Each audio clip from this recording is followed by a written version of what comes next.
স্বেচ্ছাসেবক হিসাবে কাজ করিতেছি। এই মুহূর্তে ধামুর ইউনিয়নের একটা কমিটি গঠন করা হইল। এখন মির্জাপুর ইউনিয়নের কাজ শুরু। পুরুষ সদস্য হিসাবে 1 নম্বর ওয়ার্ডের মোহাম্মদ জাহিদুল ইসলাম। বলেন মোহাম্মদ জাহিদুল ইসলাম। অহিংস গণঅভ্যুত্থান কমিটি আমি একজন। মহিলা সদস্য মুসাম্মদ ফতেজা বেগম। বলেন অহিংস গণঅভ্যুত্থান বাংলাদেশে কমিটির সদস্য। 2 নম্বর ওয়ার্ডের পুরুষ সদস্য মোহাম্মদ আরমান আরিফ।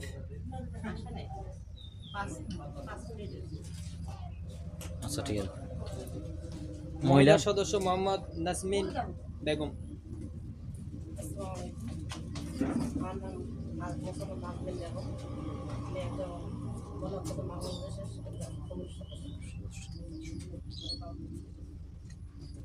তিন নম্বর ওয়ার্ড পুরুষ সদস্য মোহাম্মদ শামীম। ছিল তো মহিলা সদস্য মুসাম্মদ এলিনা আক্তার লিপা। উনিও আসছিলেন। ট্রেনটা উল্টাপাল্টা হওয়াতেই চলে। 4 নম্বর ওয়ার্ড পুরুষ সদস্য মোহাম্মদ শাহজালাল ইসলাম লাবু। আসসালামু আলাইকুম। আমি মোহাম্মদ শাহজালাল ইসলাম, বাংলাদেশের সদস্য। মহিলা সদস্য মুসাম্মদ শাহিনা আক্তার। গণপ্রজাতন্ত্রী বাংলাদেশে। 5 নম্বর ওয়ার্ড পুরুষ সদস্যদের মোহাম্মদ মাহবুব আলম। মহিলা সদস্য মুসাম্মদ হুসনি আরা। 6 নম্বর ওয়ার্ড পুরুষ সদস্যের নাম মোহাম্মদ বজলার।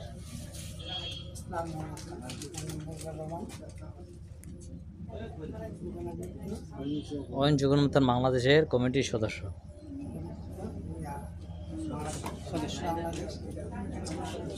ঠিক আছে বস। মহিলা সদস্য মোসাম্মদ রুনা আক্তার।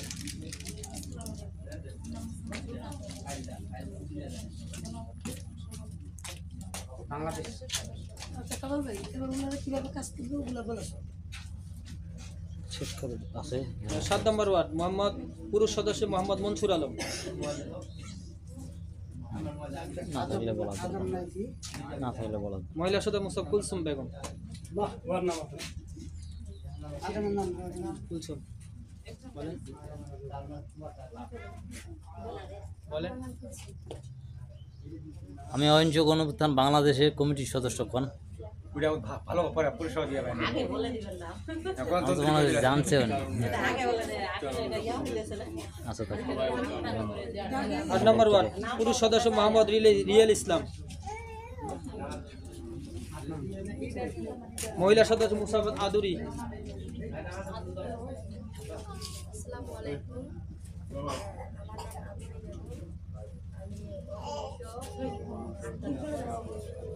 বাংলাদেশ 9 নম্বর ওয়ার্ড পুরুষ সদস্য মোহাম্মদ তৈমুল হক।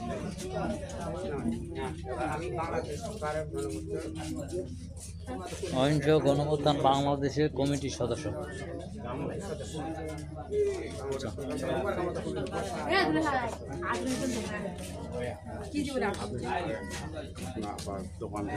মহিলা সদস্য মুসাম্মদ শাহিনা।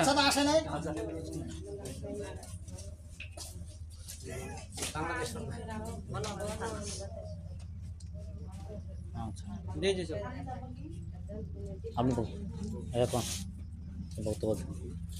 আপা আসসালামু আলাইকুম। আপনার সবাই ভালো আছেন? আপা আপনার ভালো আছেন না ভাই? দেখ অনেকে আসছিলেন, আমাদের আসার দেরি হয়তো বা চলে গেছে। দেখ ওনারা তো আছে আমাদের পাশে, যেহেতু ওনার নাম লেখা আছে বা ইয়া করছে, ওনারাও কাজ করবে। তো আমাদের যে ভাই আছে, কিন্তু উনি আপনাদেরকে অনেক কষ্ট করে কিন্তু জোগাড় করছে, তাই না? প্রতিটা ওয়ার্ডে ওয়ার্ডে ঘুরছে না, ঘোরার পরে তো এই কাজ আপনারা হয়েছে, তাই না? তারপরে আপনাদেরকে যে কাজটা দিবে এখন করার জন্য, তা আপনাদেরকে উনি একটা ফর্ম দিবে, আপনারা একটা ফর্মকে কী করবেন, ফটোকপি করে নেবেন, করে নিয়ে এক একটা সদস্য এক একটা পরিবার থেকে আপনারা 5টা করে নাম নেবেন, নাম, বয়স, পেশা, মোবাইল নাম্বার, একটি করে স্বাক্ষর উনি বুঝাই দিবেন, উনি উনার সিল দেখাই দিবেন, আর উনি কীভাবে কাজ করছে সেটা উনি দেখাই দিবেন। উনি কিন্তু বোঝা যাচ্ছে উনি কিন্তু খুব সৎভাবে কাজগুলো করছেন, বুঝছেন? তারপরে উনি যে সুন্দর করে কাজ করছে আপনারাও উনার মতো করে কাজগুলো করবেন। এখানে কোনো আর্থিক লেনদেন করা যাবে না, এখানে কোনো আর্থিক যদি লেনদেন করবেন আপনি, তাহলে আমরা যে অবৈধ অর্থ উদ্ধার করতেছি বিনা সুদে আমরা যে পুঁজি নিব, তা আমরা যদি অবৈধ কাজ করি তাহলে কি আমরা অবৈধ অর্থ উদ্ধার করতে পারবো? তাহলে আমাদেরকে জনগণ কি বলবে যে এরাই অবৈধ অর্থ উদ্ধার করতেছে, আবার এরাই আবার জনগণ থেকে অবৈধ কাজ করতেছে, বলবে না? তাহলে কি ভাই আমরা অবৈধ কাজ করতে পারবো? আমরা সবার থেকে কারো থেকে কোনো টাকা নিব না, আর্থিক লেনদেন করবো না। একটা পরিবার থেকে ক্লাস 7 থেকে যে বাচ্চাটা আছে, এক একটা পরিবার থেকে 5টা করে যদি নাম নেন আপনারা, অল্পতে আপনাদের ফর্ম পূরণ হয়ে যাবে। 300 ফর্ম করা কোনো ব্যাপার না। 300 পর যদি আপনি 1000ও করেন, যা করবেন আপনারাই লাভ, বুঝতে পারছেন? আপনাদেরই লাভ। তবে আপনারা যদি কাউকে বুঝাইতে না পারেন, তখন আপনারা এই ভাইকে ফোন দিবেন, ভাই যদি না পারে আমাদেরকে ফোন দিবেন, আমরা বুঝাই দিব। তবে আপনারা আপনাদের পরিচিত যদি আবার কোনো ইউনিয়ন থাকে, ইউনিয়নে তো আপনাদের আত্মীয় স্বজন থাকতে পারে না? পুরা থানাতে তো আপনাদের আত্মীয় স্বজন সকলের এই কারো না কারো আছে। এইভাবে করে ধাপে ধাপে আপনারা করবেন কি, প্রতিটা এই ইউনিয়নে আপনারা কমিটি গঠন করবেন, আর সব কিছু ভাইকে জানাবেন। জানানোর পর যখন আপনারা কমিটি গঠন করবেন তখন আমরা আসবো, বুঝলেন? কিন্তু উনাকে আপনারা যদি সহযোগিতা না করেন, আপনাদেরকে কিন্তু উনি অনেক কষ্ট করে আপনাদেরকে নিয়ে এসছে, এটা বড় জায়গা, সম্মানীয় জায়গা।